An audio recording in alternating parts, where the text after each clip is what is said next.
एक छोटे से गांव में एक गरीब किसान रहता था जिसका नाम अहमद था।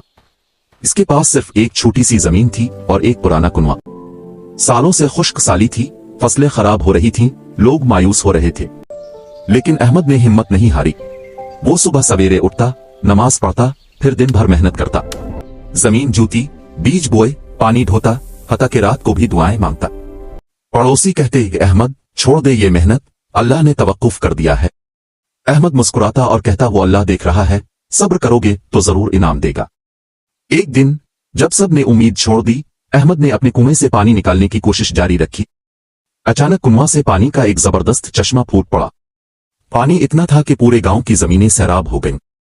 फसलें लहलहा उठी, लोगों के घरों में खुशहाली आ गई। अहमद की मेहनत और सब्र का फल पूरे गांव को मिला। आखिर में अहमद ने सर झुकाकर कहा, ऐ अल्लाह, तेरा शुक्र है कि तूने मेरे सब्र और मेहनत को रायगा नहीं किया। अगर ये कहानी आपको पसंद आए है तो वीडियो को लाइक करें और चैनल को सब्सक्राइब करें।